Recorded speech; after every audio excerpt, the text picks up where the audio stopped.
The Nairobi National Park was first opened to visitors in 1946. 7 decades later, however, Kenya's oldest park is facing threats from habitat loss, a decline in wildlife species, inbreeding within the park, climate change, among other challenges. From the sheep and goat land not too far from Kitengela town, Nairobi National Park can be seen.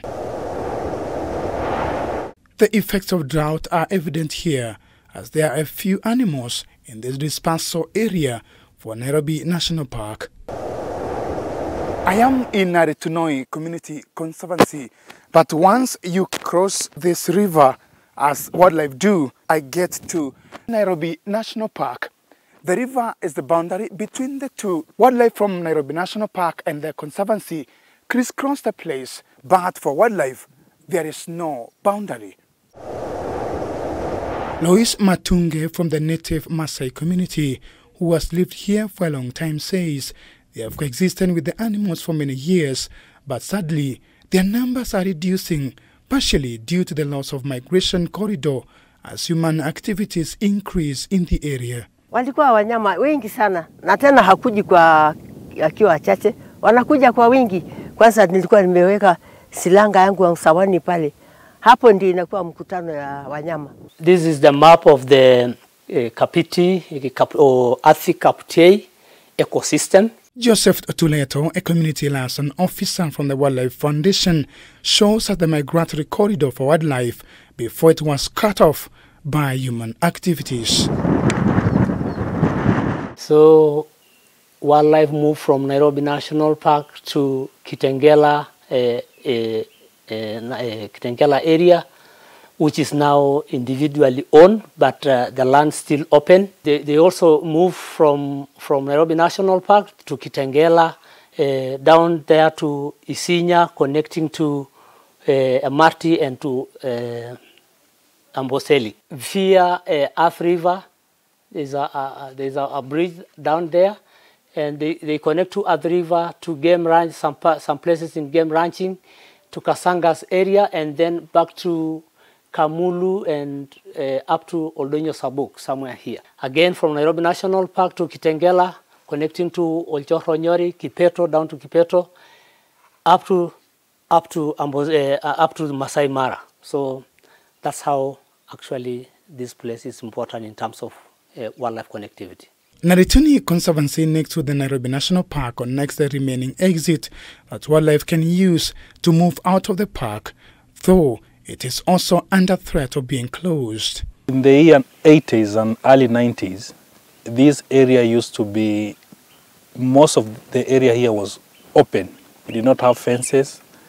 We did not have a lot of human settlement. In fact, by then you can count homes, because as you know, this is a Maasai area, and Maasai used to live in a communal home.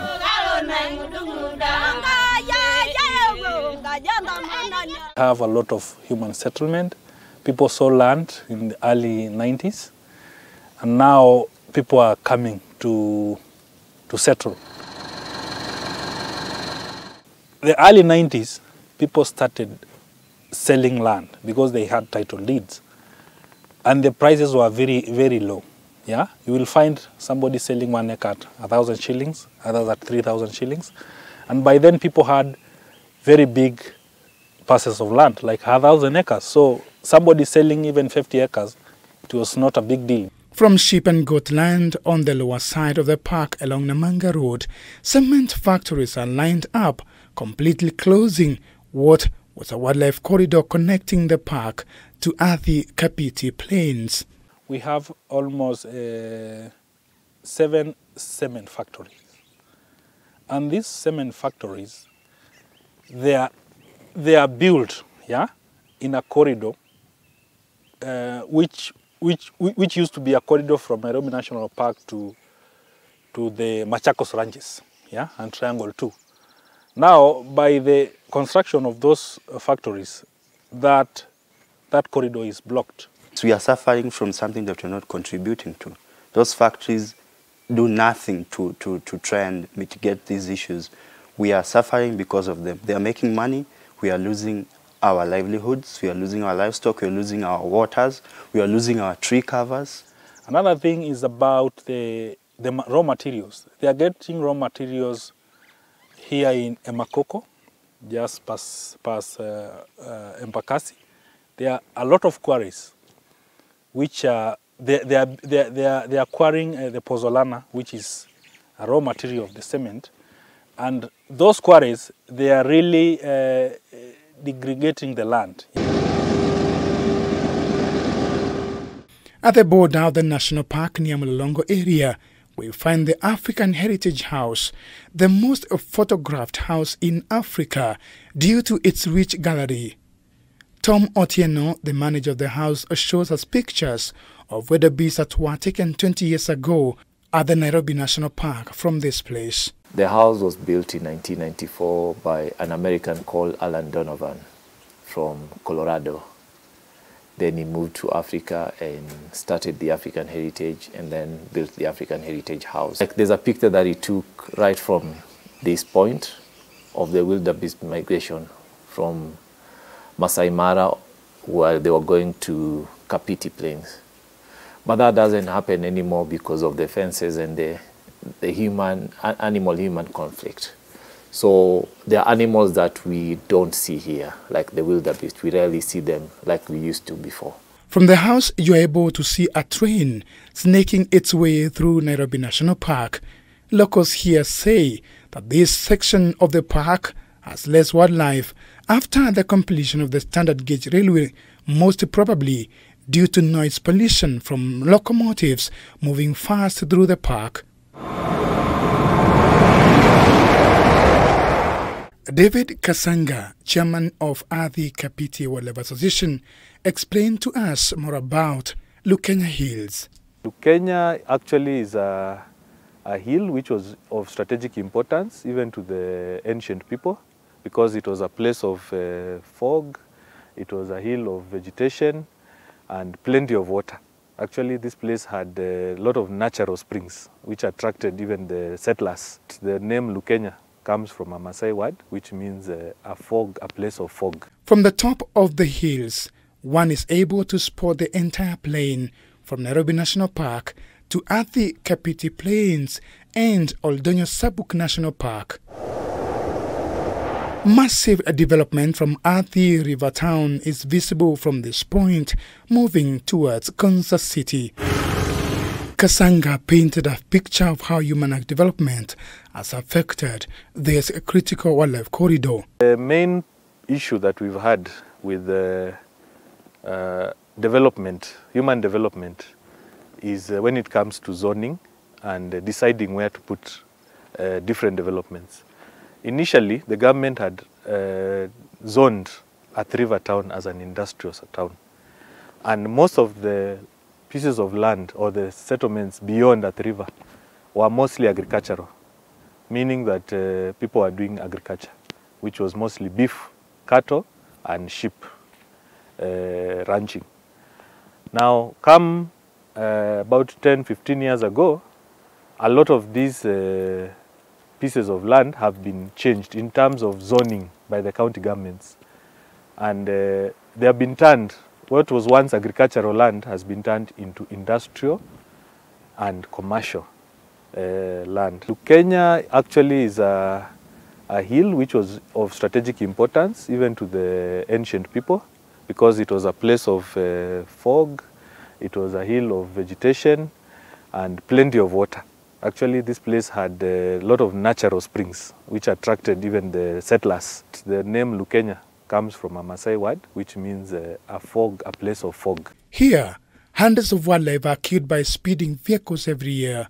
Maasai giraffes, which have been listed by the International Union for Conservation of Nature IUCN in the red list of the threatened species, have been killed in their numbers over time at this section of the road. These rocks atop Lukenya Hills could probably tell the tales of how brutal the hand of death has been against wildlife that forms part of the conservation area of Lukenya. 20 to 30 years ago, this ecosystem was highly connected. By connected, I mean that it was one ecosystem, whereby the parks, that is Nairobi National Park, and Old Donyosa Book, as people know it as Kilimambogo National Park, were connected to Amboseli ecosystem. Within Lukenya Conservation Area, these Maasai giraffes gather, probably to console themselves of how tough life has become for them. Those lucky enough to survive the devastating drought could easily end up being hit by an overspeeding truck while trying to cross the busy Mombasa highway. On Mombasa Road. Why? I say this is a problem area, is where we have recorded the most roadkill. Roadkill is when the animals and the vehicles collide and cause a road accident. And mostly the animal is the one that dies because the vehicles are big. Some of them are lorries and buses. In fact, we have seen even small passenger cars and we have not yet lost life, human life, but we have had serious injuries due to wildlife crossing. This is a problem that has come because of the zoning issue and developments coming along these corridors. We saw in this drought both wildlife and livestock traveling 100 kilometers because the usual migratory patterns are disrupted by the barriers. So it is critical for this country to see how we secure those dispersal areas. To address the situation, a 9-member task force was formed in August 2020 by the former tourism CS Najubalala to establish migration corridors between the park and Athi Kapiti Plains. The committee established that a 15-kilometer wildlife corridor is needed to save the situation. The committee, among other things, recommended the construction of a wildlife overpass above Namanga Road at a cost of 55 million Kenya shillings, as well as an underpass on Viwandani Road at a cost of 50 million Kenya shillings. We are going to fast track the task force so that we can also stop the migration or even redirect in terms of the new corridors that we need to move in. The same, we are also recommending in some areas of Mombasa Road, we need some crossing points to be established, bumps and signage to alert the road users that there's wildlife that crosses here regularly. The great heritage that this country has, not only in wildlife but our great biodiversity, will be threatened if we cannot secure these critical spaces. The report, which was released in January 2022, confirmed that indeed Nairobi National Park is on the verge of losing its glory if nothing is done, and urgently. As a way of saving the wildlife, Natunai Conservancy landowners are paid by the Wildlife Foundation so as not to divide their land to allow animals to disperse. People are paid $8 per year. If we can get donors who can pump money, the government, if can pump money in this kitty, and say the lease program, the rate goes even to $30 per acre, at least people will get enough money to take their kid to school. More and more opportunities of the land, things like carbon credits, not just for trees, but also for grassland and soil. Things like payment for ecosystem services or land easements where the landowner gets paid for leaving their land open and benefits by doing so. And here's the double benefit. If you're a pastoralist and you agree to leave your land open as a dispersal connectivity area for wildlife, not only do you get those extra benefits of carbon and payment for ecosystem services, you also can continue grazing your livestock. The little effort from the community here has gone a long way to save whatever can be saved for the survival of Nairobi National Park. Dan Kaburu, K24, from Kajiado County.